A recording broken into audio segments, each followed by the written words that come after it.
I know you don't want to hear them, which is why you talk over me, but I encourage you to read the op-ed. Yes. On the China vaccine research, this is very You've gotten important. 2 questions, which is more than some of your colleagues. Yes. Thank you, Kaylee. Okay, you don't want to engage.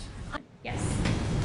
Kaylee, I have a couple of questions. The first one is the president in the last few hours tweeted about the concerns about mail-in voting. So he's obviously concerned about the integrity of the U.S. election and certainly internal sabotage. But why are we not hearing from the president about the fears about external sabotage? For example, coming out of the UK today, there's a parliamentary committee report that says that Russia influenced the Scottish referendum. There are questions about Brexit.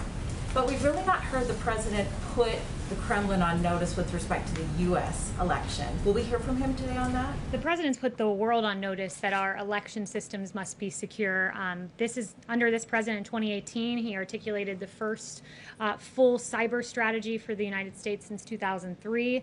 In 2019, he extended the National Emergency Declaration on Foreign Election Interference. He routinely engages with Congress on election security, participating in at least 26 elections security-specific hearings.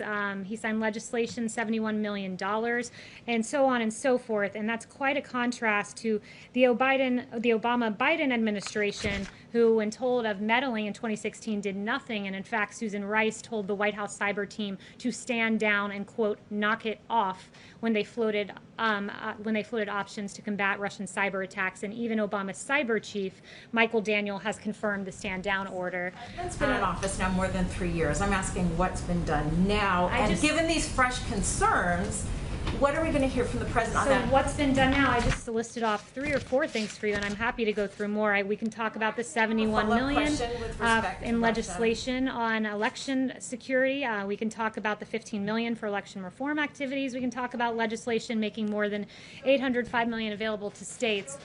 And when it comes to mail-in voting, I would point you to the fact that there's a Wall Street Journal article just out today, and it talks about the dark omen for November and the absolute catastrophe in New York City, that we are a month into the election after the voting and we still don't know who the winners are of some of those races. And Governor Cuomo decided that he would prepay postage for the ballots, and what that meant was that the post office didn't put a postage stamp noting the date of the ballots. So as they're collecting these ballots in for a month, as you asked me about this, so I'm going to answer.